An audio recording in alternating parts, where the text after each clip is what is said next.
কাকে বন্ধু বানাচ্ছেন, কাকে জীবনের অনুসরণীয়। মানুষ মাত্রই স্বভাবজাত। আমি এই কথাটাই আজকে বলি, শেষ করে দেব ইনশাআল্লাহ। মানুষের জীবনের একটি তবিয়ত, ফিতরাত, সৃষ্টিগতভাবে মানুষ বন্ধু, সঙ্গ, সাহচর্য, সান্নিধ্য পছন্দ করে, গ্রহণ করে। এটা মানুষের সৃষ্টিগত অভ্যাস।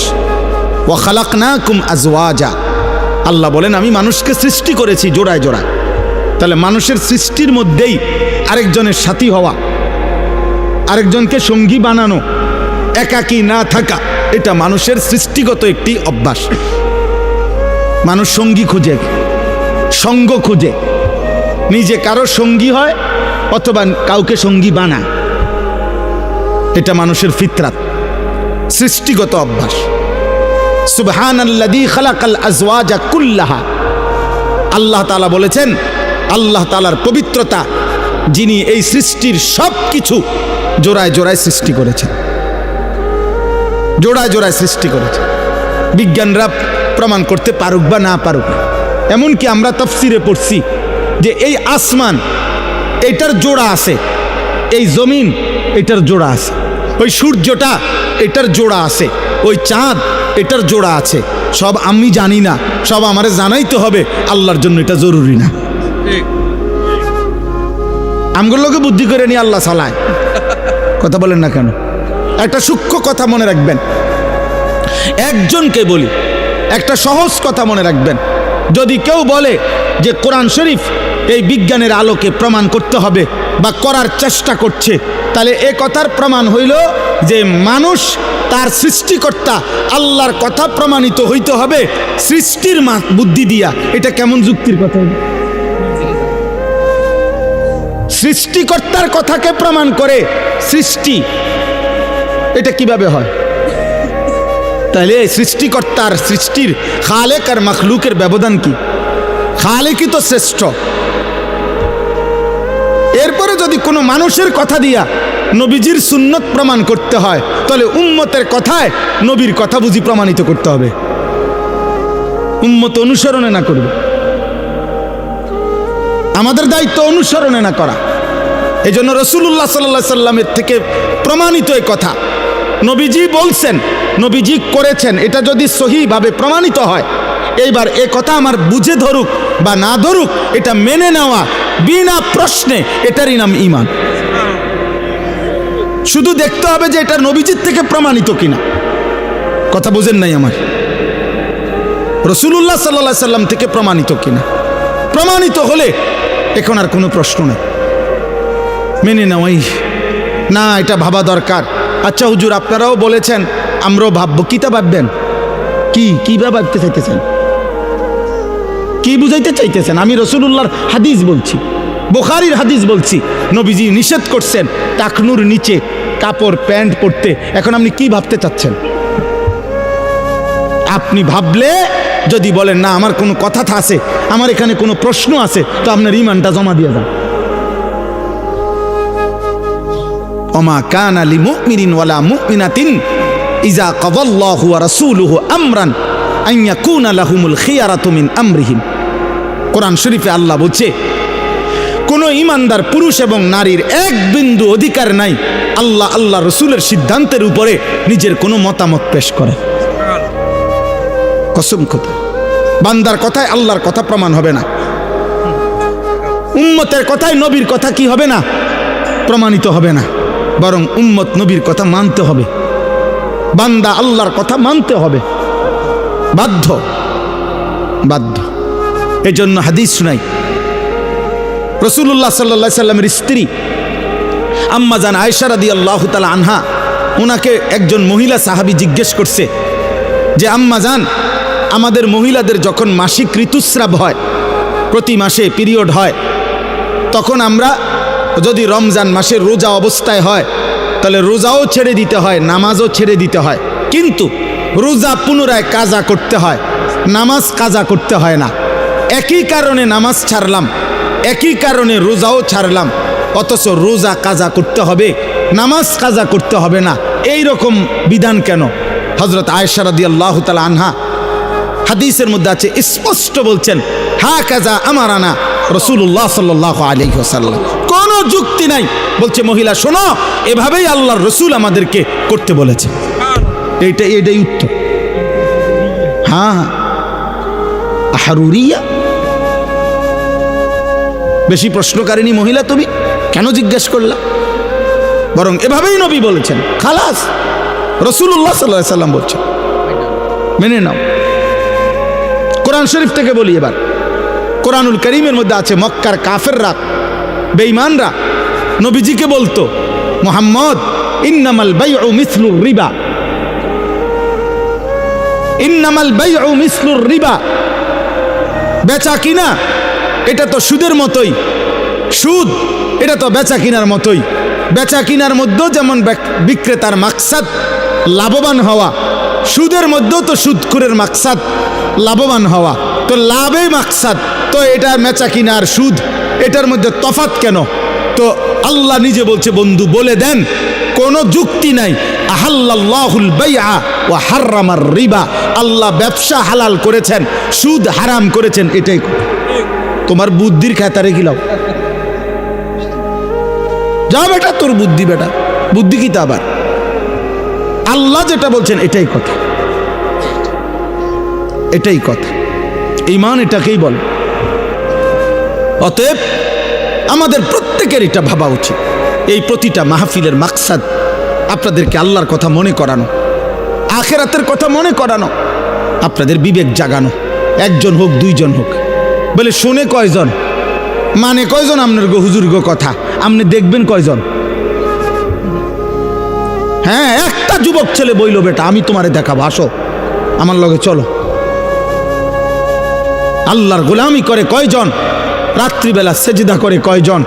আল্লাহর জন্য চোখের পানি ফেলে কখন? আল্লাহর দ্বীনের জন্য ভাবে কখন? কলিজার খুন আল্লাহ আল্লাহ রসুলের ভালোবাসায় দেওয়ার জন্য প্রস্তুত কতজন? তোমার কয়জন দেখা দরকার? আসো আমি দেখাই। ইনশাআল্লাহ এই জমিন, আসমান ও জমিন যতদিন আছে, রবের গোলাম, আল্লাহকে সেজদাকারী বান্দা, আল্লাহর জন্য জান উৎসর্গকারী বান্দা ছিল, আছে, থাকবেই কিয়ামত। ইনশাআল্লাহ, ইনশাআল্লাহ।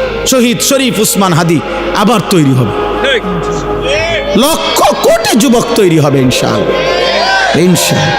4 বছরের বাচ্চা প্রস্তুতি নিচ্ছে, 10 বছরের বাচ্চা প্রস্তুতি নিচ্ছে, কোলের বাচ্চা মা বাপ নতুন করে স্বপ্ন দেখছে, নাম রাখছে উসমান হাদি, রেডি হচ্ছে আগামী দিনের ঈমান এবং দেশপ্রেমকে পুঁজি করে আমার জমিনে কালেমার আওয়াজ বুলন্দ করবেন। এটাই সত্যি। কাপুরুষ হেরেই যাবে, কোনো সন্দেহ নেই, কোনো সন্দেহ নেই, কোনো সন্দেহ নেই। এই জন্য আমি বললাম আমাদের জীবনের একটা গুরুত্বপূর্ণ অংশ এটা। এই আয়াতটা আমি যেটা পড়ছি, কোরআন পারা 25 নম্বর সূরা, সূরায়ে ফুরকান। এই সূরার 5টি আয়াত, 25, 26, 27, 28, 29। আমি খুব সংক্ষেপে আপনাদেরকে শেষ করে দিচ্ছি, কিন্তু এই মূল কথা, এই কথাটাই, এই 5টি আয়াতের মূল বক্তব্য। অসৎ সঙ্গ, যেই ব্যক্তি বস্তু, যেই জিনিসের সাহচর্য মানুষ গ্রহণ করে গুনাহ করেছে, পাপ করলো, সুদ খাইলো, ঘুষ খাইলো, মদ খাইলো, জুয়া খেললো, নারী দেখলো, জেনা করলো, ব্যভিচার করলো, হারাম সম্পর্ক করলো, চুরি ডাকাতি খুন রাহাজানি সন্ত্রাস চাঁদাবাজি সুদ ঘুষ কিস্তি হারাম, এমনকি যে স্বামী স্ত্রী একে অন্য সঙ্গ দিয়ে গুনার কাজ করাইলো, পাপের কাজে বাধ্য করাইলো, তুই বেটা আমি এত কথা বুঝি না, বেটা আমার টাকা লাগবো, হালাল হারাম আমি বুঝি না, সুদে পারো কিস্তিতে পারো, সোফা এটা আগামী মাসে দরকার। সোজা কথা, তুমি কেমনে আনবে তুমি বুঝো। তাহলে এই নাফরমানি স্ত্রী এই স্বামীকে হারামের উপরে বাধ্য করলো না? কথা বলে না কেন?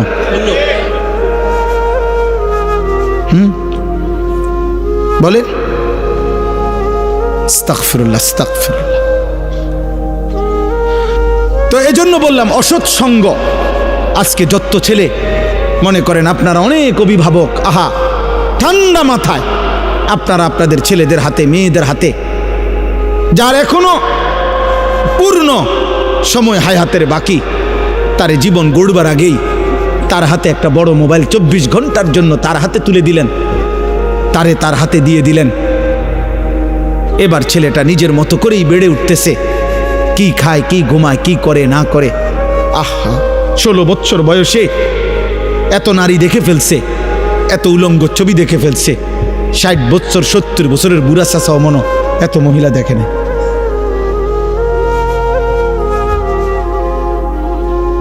আহা, আফসোসের বিষয়। অসৎ সঙ্গ, অসৎ বুদ্ধি বন্ধু, অসৎ সঙ্গ। আপনি এটা বুঝেন না বাবা, যে ছেলেটা এক ওয়াক্ত নামাজ পড়ে না, আপনার ছেলেটা যে তার সাথে চলে, এটা যে অসৎ সঙ্গী, অসৎ বন্ধু, এটা যে বন্ধু নামের শয়তান, আপনি এটা বুঝেন না? আপনি এটা জানেন না? আপনার চুল দেখলে আন্দাজ হয় না? আপনি চলাফেরা দেখলে আন্দাজ হয় না? আপনি কথাবার্তা শুনলে আন্দাজ হয় না? আজকে আফসোসের বিষয় হলো, মুসলিম পরিবার, অভিভাবক মুসলমান তার পরিবারের প্রতি সচেতন, বর্তমান সময়েও অনেক সচেতন অভিভাবক, কিন্তু সচেতনতা হলো এই বাহ্যিক দুনিয়া, চাকচিক্যময় দুনিয়া, ঘর, দালান, বিল্ডিং, ব্যাংক ব্যালেন্স, উপার্জন, চাকরি, ব্যবসা, টাকা পয়সা রোজগারের কোনো পদ্ধতি, এইটাকে সাজাইয়া দেওয়ার জন্য যে পরিমাণ যত্নবান, তার চাইতে হাজার পরিমাণ গাফেল ঈমান, আমল, আখেরাত, আখলাক, চরিত্র, নামাজ, সেজদা, পরকাল, এটার থেকে বঞ্চিত রাখা, এই ব্যাপারে গাফেল শতভাগ, শতভাগ। উনি আজকে 3 মাস ধরে বাচ্চাটার সাথে লাগিয়া রয়েছে। ছেলেটার এসএসসি পরীক্ষা, রাত 12টার আগে তারে ঘুমাইতে দেয় না, ভোর টাইম মতো তারে উঠাই দিতেছে। তার সামনে একবার হরলিক্স গুইলা দেয়, তার সামনে একবার দুধ গরম করে দেয়, তার সামনে একবার ডিম সিদ্ধ করে দেয়, তার সামনে একবার বাচ্চা, আব্বু তুমি পড়ো, আম্মু খাওয়াই দিতেছি নুডলস, আম্মু নুডলস খাওয়াই দিতেছে, আম্মু চা খাওয়াই দিতেছে, আম্মু মাথায় তেল ডলে দিতেছে, সব আব্বু তোমার পরীক্ষা, আব্বু তোমার পরীক্ষা, আব্বু ভালো রেজাল্ট করতে হবে, ভালো রেজাল্ট করতে হবে, ভালো রেজাল্ট করতে হবে। কিন্তু মুসলমানের বাবা মা একটাবারও বলে না 365 দিনে এই নাফরমান সন্তান 18 বছরের ছেলেটা একদিনও ফজরের নামাজ পড়লো না। হায় মা, তোর বিবেকের মধ্যে নামাজের কোনো গুরুত্ব নাই? আহা বাপ, তুই একবারও বললি না কেন তোমার ছেলে নামাজ পড়বে কখন? সন্তানের এসএসসি পরীক্ষার জন্য যদি এত যত্নবান হয়, তো সন্তানের আখেরাতের জন্য যত্নবান হবে কে? পরে আখেরাত মনে করাবে কে? ওরে জাহান্নাম থেকে বাঁচাবে কে? ওরে আল্লাহ চিনাবে কে? এই জন্য দয়া করে প্রত্যেকেই এটা খেয়াল করেন, খেয়াল করেন। মন্দ সঙ্গী থেকে, মন্দ সঙ্গ থেকে, অসৎ সঙ্গ থেকে আপনি তাকে বাঁচান, নিজেও বাঁচেন, নিজেও বাঁচেন। যার কাছে গেলে, যেখানে বসলে, যার সংস্পর্শে গেলে, যেই বস্তু, ব্যক্তি, যেই স্থান, যেই পরিবেশ, যেখানে গেলে গুনাহ হয়, অশ্লীলতা হয়, বেহায়াপনা হয়, অসভ্যতা হয়। আমরা কিতাবে পড়ছি, হেদায়ে কিতাবে, একজন ইমানদারের জন্য একটা অলিমা, মানে বিবাহের, ছেলের বাড়িতে যেই বিবাহের পরে অনুষ্ঠান হয়, এটারে বলা হয় অলিমা। এটা সুন্নাত। রাসূলুল্লাহ সাল্লাল্লাহু আলাইহি সাল্লাম বলছেন, অলিমার দাওয়াত যে ফিরায় দেয়, প্রত্যাখ্যান করে, সে আমি রসুলকে প্রত্যাখ্যান করে। এত গুরুত্ব দিচ্ছেন এই দাওয়াতটার প্রতি, মানে এটা যাওয়া উচিত। কিন্তু সেই ক্ষেত্রেও ফুকাহায়ে কেরামের মাসআলা হলো, যদি কেউ জানে কোনো অলিমার অনুষ্ঠানে গান হবে, বাদ্য হবে, বেহায়াপনা হবে, কারাহিয়াতের মধ্যে আছে কিনা এটা বলে, সেখানে প্রকৃত বিবেকবান, ইমানদার, মুত্তাকি কোনো ব্যক্তির জন্য যাওয়া নিষেধ। সেখানে আপনি বুঝেন না? হ্যাঁ, হাইয়েস্ট একটার মধ্যে 14 জন বহাই দিছে, বেড়া বেড়ি, কোনার বেড়ি, কোনার ছাসি কার, জেডি কার, কিতারে বইয়া লাইছে, বইয়া লাও, যে যেন্দে জায়গা পাও, 3টা রাখছি গাড়ি, গাড়ি 3টা আছে, যেন্দে যে যেমনি পাও বইয়া লাও। আমার কার লগে কে বইয়া লাইল? আশ্চর্য কথা, আশ্চর্য কথা। আহা, নাচে গায়, ভিডিও করতেছে, ছবি উড়াইতেছে, বিয়া। এরপরেও সর্বশেষ সমস্ত নাফরমানি, মেয়ে পুরুষগুলো বেপর্দা একসাথে খাইতেছে, হাসতেছে, চিৎকার দিতেছে, জোরে জোরে, ছেলে মেয়ে পুরুষ নারী এত জোরে হাসতেছে, অট্ট হাসি।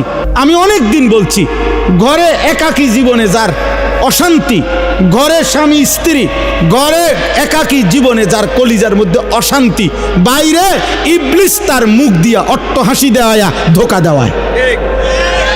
তা আপনি খবর নেবেন ঘরে বালানা, এর লেগে হোটেলে জোরে কথা কয়, এর লেগে রোডে জোরে কথা কয়, এর লেগে মার্কেটে জোরে কথা কয়। বেপর্দা মহিলা এতগুলো নাফরমানি করলেন এই বিবের মধ্যে। এরপরে সর্বশেষ এবার হুজুর রে, এই যে কি নাম খলিল ভাই, ওনারে দায়িত্ব দিছেন, এবারে দোয়া করে দেন, খাস করে দোয়া করে দেন, আল্লাহ যেন বরকত দেয়। এই যে এতক্ষণ নাচছে যে, আল্লাহ যেন বরকত দেয়, এরা যেন আরো নাচতে পারে। এই যে ছেলে পেলেগুলো ভিডিও করছে, হুজুর আপনি খাস দোয়া করে দেন, এরা যেন 24 ঘন্টা ভিডিও করতে পারে। এই মেয়েগুলোর পাউডার টাউডার যেন একটা সেকেন্ডের জন্য মুখ থেকে চলে না যায়, এরা যেন সারাদিন আঁশ দিয়ে থাকতে পারে। দোয়া করে দেন খাস করে। তো তা নাহলে কি দোয়া করতো? আপনি এতক্ষণ ধরে যা অসভ্যতা করছেন, তো এটার লেগে দোয়া করবে না? ছি ছি ছি ছি, মুসলমান কার সাথে কারে বানায় দিলেন? কার থেকে নিলেন এটা? কার থেকে এই অসভ্যতা নিলেন? আল্লাহ আমাদেরকে মাফ করে দেন।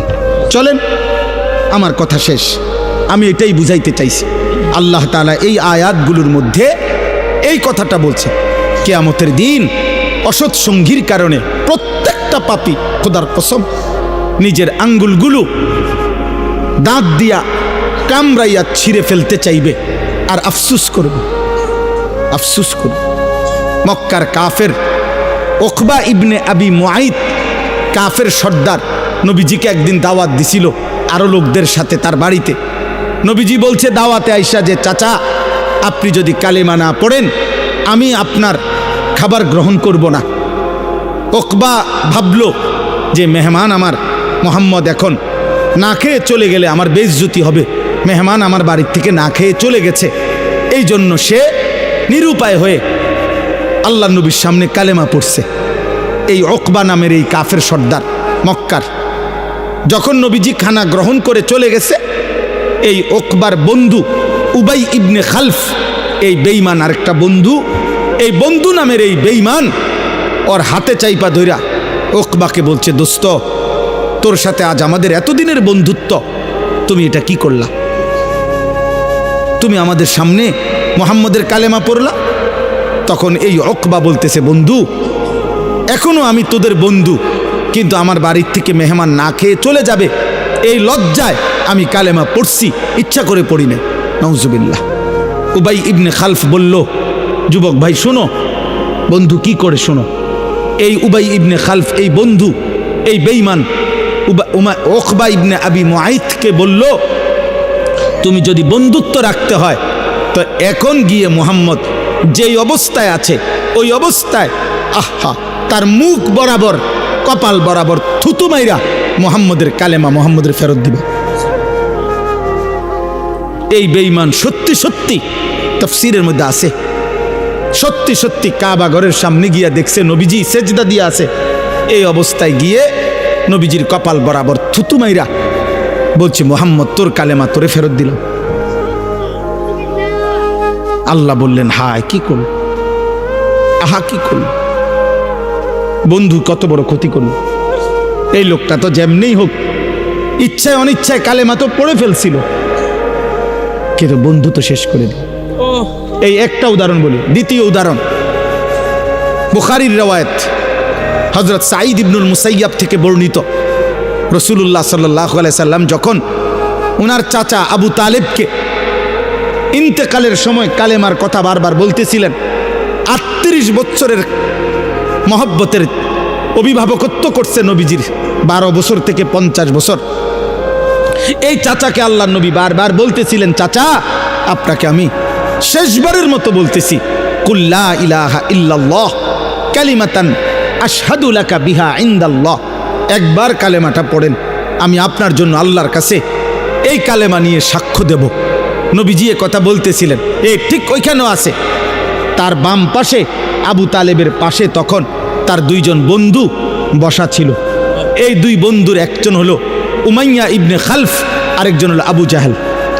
এই বন্ধু নামের এই 2 বেঈমান বারবার আবু তালেবকে বলতেছিল, আবু তালেব আতারগাবু আম মিল্লাতে আব্দুল মুত্তালিব, তোর বাপ দাদার ধর্ম ত্যাগ করে বন্ধুত্বের মুখে চুনকালি দিয়ে এই মৃত্যুর মুহূর্তে দোস্ত আমগরে বেইজ্জতি করিস না, মুহাম্মদের কালেমা পড়িস না। এই কথা হাদিসে আছে। ফালাম ইয়াজাল রাসূলুল্লাহ সাল্লাল্লাহু আলাইহি ওয়াসাল্লাম ইয়ারিজুহা আলাইহি ওয়া ইউঈদুহু তিলকাল মাকালা, নবীজি বারবার বারবার কালেমা বলতেছিলেন, আর ওই বন্ধু নামের এই শয়তান বারবার বলতেছে, দোস্ত বেইজ্জতি করিস না, বেইজ্জতি করিস না, অপমান করিস না। হাত্তা মাতা, এরই মধ্যে কালেমা না পড়েই আবু তালেবের মৃত্যু হয়ে গেছে। আহা, এই বন্ধু কালেমা পড়তে দেয় না। অসংখ্য যুবক তোমাদের, অসংখ্য পরিবারের বাবার ছোটবেলার স্বপ্ন বন্ধু নামের কোনো দুষ্ট নষ্ট করে দেয়। মায়ের তিল তিল করা স্বপ্ন, এই ছেলেটার প্রতি মেয়েটার প্রতি মায়ের আজ 12 বছরের স্বপ্ন, 14 বছরের স্বপ্ন। সেদিনও এক অভিভাবক আমার কাছে বলছিল, হুজুর আমার 14 বছরের মেয়ে, 14 বছর ধরে হুজুর আমি আমার মেয়েটার আমি এত সহজ সরল মনে করছি।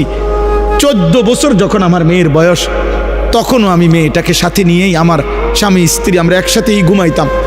আমি মনে করতাম আমার মেয়েটা এত আদরের, মনে করতাম যে এখনো ছোট্ট। একদিন অসৎ এক যুবক এমন কান্দা কাঁদতেছে, আমার ছোট্ট এই অবুঝ মেয়েটাকে বাগায় নিয়ে চলে গেছে। আজ আমি কি পাইলাম হুজুর?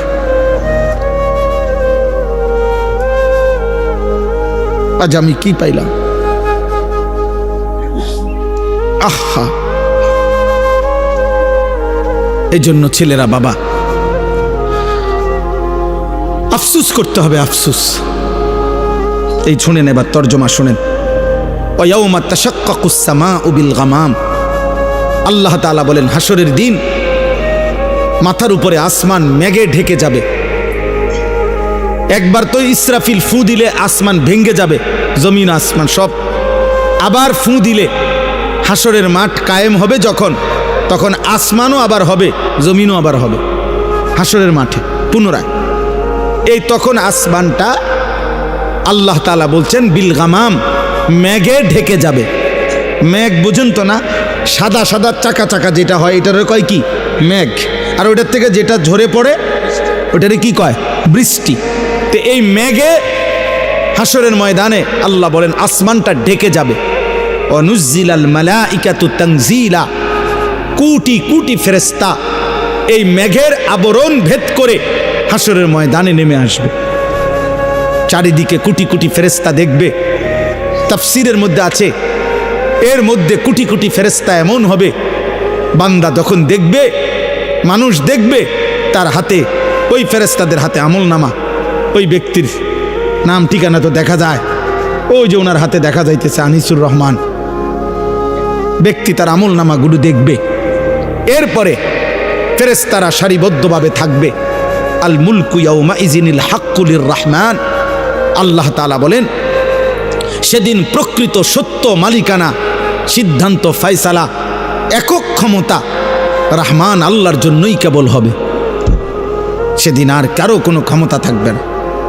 ওয়া কানা ইয়াওমান আলাল কাফিরিনা আসিরা, আর আল্লাহ বলে সেই দিনটি সমস্ত কাফের, বেঈমান, মুশরিক, নাফরমান, পাপীদের জন্য বড়ই কঠিন হবে, বড়ই কঠিন হবে।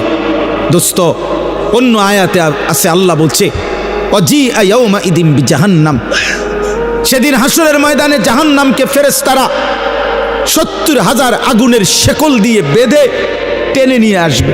এইটা মনে করেন এই যে এটা কি কয় সাউন্ড বক্স, এইটা যেমন আমরা এখন সবাই দেখতেছি, সেদিন এরকম প্রকাশ্যে প্রত্যেকে তার চোখে জাহান্নামকে দেখবে হাসরের মাঠে। ওয়াজা রাব্বুক, আল্লাহ বলেন বন্ধু আপনার রব আল্লাহ তিনি হাসরের ময়দানে কুদরতিভাবে উপস্থিত হবে। ওয়াল মালাকু সাফফান সাফফা, কোটি কোটি ফেরেশতা সারিবদ্ধভাবে থাকবে। একদিকে জাহান্নামের গর্জন শোনা যায়, একদিকে মহান আল্লাহ উপস্থিত, চারিদিকে ফেরেশতা দাঁড়িয়ে আছে, ফেরেশতার হাতে আমার আমল নামা আছে, পায়ের নিচের জমিন উত্তপ্ত, মাথার উপরে আসমানের নিচে সূর্যটা প্রখর উত্তাপ, এক মাউদাউ কাদামিন, নবীজি বলছেন পায়ের নিচের তালুর যেটুকু জায়গা, এক মানুষ এটুকু জায়গায় শুধু পাবে, ডানে বামে সামনে পিছনে এক সেকেন্ডের জন্য আকপিস করতে পারবে না, এক সুতা নড়াচড়া করতে পারবে না। কমপক্ষে প্রথম দিন দাঁড়াইয়া থাকতে হবে খোদার কসম 50,000 বছর। ফি ইয়াউমিন কানা মিকদারুহু 50,000 সানা। আল্লাহ বলছে ইয়াউমান ইয়াজআলুল বিলদানা শিবা, আল্লাহ বলছে বান্দা হাসরের ময়দানের একদিনে বান্দা একদিনের দুঃখ কষ্ট আর পেরেশানিতে একটা কুলের বাচ্চা একদিনেই বুড়া হয়ে যাবে, একদিন। এ তো কোরআন শরীফের আয়াত আব্বা। ফাকাইফা তাত্তাকুন, আল্লাহ বলছে কি বুঝা তোমরা নাফরমানি করছো বান্দা, কি বিষয়টা কি? আরে ভাই কেন নামাজ পড়ছো না? মুসলমানের যুবক, মুসলমানের আব্বা নামাজ পড়ছো না কেন? বিষয়টা কি আসলে? চোখের সামনের এত মানুষের মৃত্যু কি আখেরাত মনে করায় না? কেউ তো থাকলো না, আপনি কেমনে থাকবেন? আপনি কেমনে থাকবেন?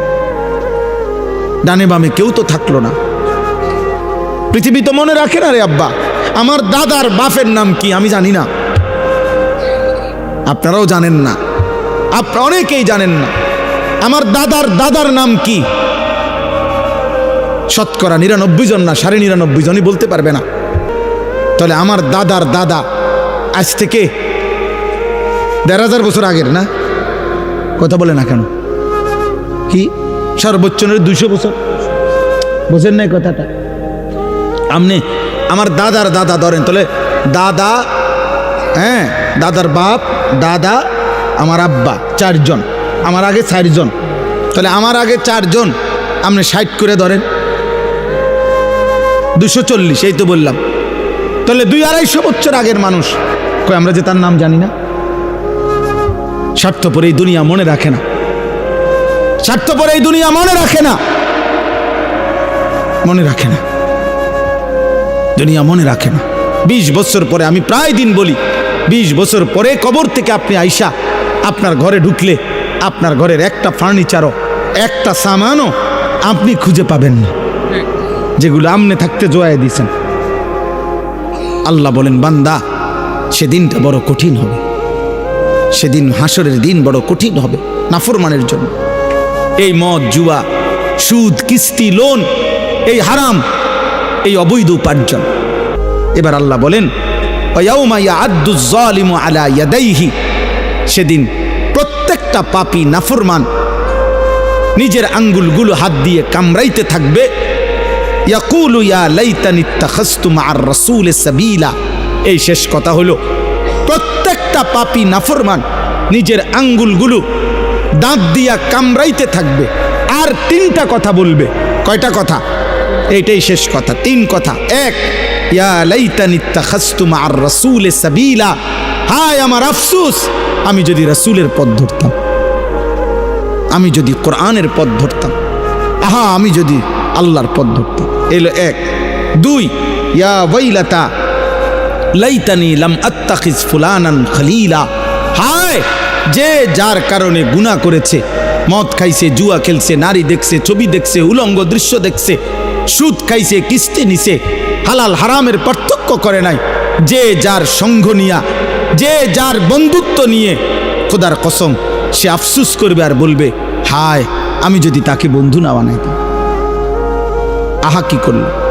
3 নাম্বার, লাকাদ আদাল্লানি আনি যিকরি বাদা ইজ জাআনি, 3 নম্বরে সে বলবে হায় আমার কাছে তো হেদায়েতের উপকরণ এসেছিল, কিন্তু বন্ধু নামের ওই দুষ্ট আমার সঙ্গী আমারে আল্লাহর পথ থেকে গুমরাহ করে দিল। আমাগো এলাকায় তো আজান হইতো, কিন্তু আমি যে একটা পোলার লগে চলতাম ওই আমার টাইনে ধরে রাখত। আমাগো গ্রামে তো, আমাগো মহল্লাতে তো মাদ্রাসা ছিল, আমাগো ঘরে তো আল্লাহর কোরআন দেখছিলাম আসিল, আমাগো এলাকাতে তো দাড়ি টুপিওয়ালা নামাজি মানুষ ছিল, আমাদের বংশে তো হাফেজে কোরআন ছিল। আহা আমি কি করলাম? আমার কাছে তো চারদিকে আল্লাহকে মানার মতো উপকরণ ছিল। আমাগো মহল্লায় তো হুজুররা ওয়াজে বলছিল, আমাগো মসজিদের ইমাম সাহেব তো প্রত্যেক জুমার নামাজে কিছু না কিছু বলতো, এই সব কিছু তো ছিল, আসছিল আমার কাছে, কিন্তু আদাল্লানি, আমার সঙ্গী, আমার বন্ধু, আমার সঙ্গ আমারে গুমরাহ করে দিল। ওয়াকানা শাইতানু লিল ইনসানি খাজুলা। এই শেষ কথাটা শুনেন, আল্লাহ বলেন সেদিন বন্ধু শয়তান, ইবলিস অথবা দুনিয়ার বন্ধু, তাফসীরের মধ্যে আছে প্রত্যেক যেই ব্যক্তি মানুষকে আল্লাহর পথ থেকে সরিয়ে দেয়, তাফসীরে স্পষ্ট আমি নিজে পড়ছি, ওই ব্যক্তিকেও রূপক অর্থে শয়তান বলা হয়। ওইটাও শয়তান, বন্ধু নামের শয়তান, মানুষ শয়তান।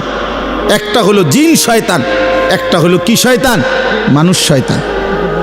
হ্যাঁ, নবীন শায়াতিন আল ইনস ওয়াল জিন ইউহি বাদুহুম ইলা বাদিন যুখরুফাল কওলি গুরুরা। আল্লাহ বলছেন কোরআনে মানুষ শয়তান, জিন শয়তান। তো আল্লাহ বলেন এই দুনিয়াতে মানুষের আকৃতিতে যেই বন্ধু ছিল, অথবা ইবলিস শয়তান যেটা বন্ধু মনে করছিলা, যার কারণে তুমি গুনাহ করলা, কিয়ামতের দিন এই বিপদের মুহূর্তে খাজুলা, সে তার থেকে সরে যাবে, কেটে যাবে, সে তাকে সঙ্গী হিসাবে পাবে না। এখানে কোরআন শরীফের ভিন্ন জায়গায় সূরা হাশরে আছে, প্রত্যেক ব্যক্তি যখন পাপ করে, পাপ করার আগ মুহূর্ত পর্যন্ত শয়তান ইবলিস তাকে পাপের জন্য প্ররোচনা দেয়, ওয়াসওয়াসা দেয়। যখনই সে পাপ শুরু করে, মদ খাইতে শুরু করে, জুয়া খেলতে শুরু করে, উলঙ্গ ছবি দেখতে শুরু করে, সুদের টাকা যখন হাতে নেয়, ঘুষের টাকা যখন হাতে নেয়, নারী যখন বেপর্দা হয়, আল্লাহর কসম, আল্লাহ কোরআনে বলছে ফালাম্মা কাফারা ক্বালা ইন্নী বারীউম মিনকা ইন্নী আখাফুল্লাহ রব্বাল আলামিন। তখন তৎক্ষণাৎ শয়তান ওই নাফরমান থেকে সরে যায়, আর সরে গিয়া দূরে গিয়া বলে আমি তোর থেকে মুক্ত, আমি আল্লাহরে ভয় করি, কারণ আমার বিশ্বাস এখন আল্লাহর আযাব আসতে পারে, আর আল্লাহর আযাব আসলে আমিও শেষ হয়ে যাবো তোর লগে থাকলে, কাজে তুই মর, আমি নাই। হ্যাঁ বলতেছি, এটাও শয়তান বলে, শয়তান যে আমি আল্লাহরে ভয় করি। চিন্তা করছেন তুই কেমন বাটপার, তুই কথাটা আগে কইলি না, সিটার তুই আগে কইতি তো, যে আমি তুই যে আল্লাহরে ভয় করস, এটা আমার আগে কথাটা পরিষ্কার করলে না, আমারে বাট এর মধ্যে লাগাই দিলা, এখন দিয়ে নাই। এরপরে সূরা আনফালের মধ্যে আছে, এটাও কোরআনের আয়াত, সূরা আনফালের মধ্যে আছে বদরের যুদ্ধের দিন। শুনেন, বদরের যুদ্ধের দিন কাফের ছিল 1000, কত? মুসলমান ছিল কত? 313 জন। 313 জন মুসলমান সাহাবীদের সাথে অস্ত্র বলতে কিছুই ছিল না, 8টি তলোয়ার, 2টা ঘোড়া, তাইলে এটা তো কিছুই না। তো ইবলিস শয়তান বুড়া মানুষের আকৃতি দইরা এই কাফেরদের কাছে আসছে, বলতেছে যে আমি তোমাদের হিতাকাঙ্ক্ষী, আন্তরিক মানুষ, আমি মুসলমানদের পুরো এরিয়াটা হাইটে আসছি, আমি বুড়া মানুষ দেখে আমারে কিছু কইছে না তারা। হ্যাঁ, আমি দেখে আসছি, তাদের কাছে মাত্র 8টা তরবারি আছে, 2টা, আরে 8টা ঘোড়া আছে, 2টা তরবারি আছে, আর কিচ্ছু নাই। এমনি আসছে, আসতে আসতে হুদাই 313 জন এমনি আইয়ালাইছে, কিচ্ছু নাই। তোমরা শুধু যুদ্ধটা শুরু করো, তোমাদের 1000 লোক, অস্ত্র শস্ত্র সব রেডি, তোমরা শুধু যুদ্ধ শুরু করলেই ইন্নী জারুন লাকুম, আমি তোমাদের সাথে আছি, দেখবা শুরু থেকে শেষ আমি মুরব্বীর সাথে পাইবা, তোমরা শুধু লড়াই করো, প্রথম আঘাতেই দেখবা মুসলমানরা ভাগ্যা গেছে। আল্লাহ কোরআনুল কারীমের মধ্যে বলছে ওয়াইজ যায়্যানা লাহুমুশ শাইতানু আমালাহুম, শয়তান তাদের কাছে, এই কাফেরদের কাছে সুন্দর করিয়া গুছাইয়া রংসং করিয়া কথাটা বলছে, বলিয়া তারা এই শয়তান বুড়ার বুদ্ধি ধরিয়া তারা যুদ্ধটা মাত্র শুরু করছে।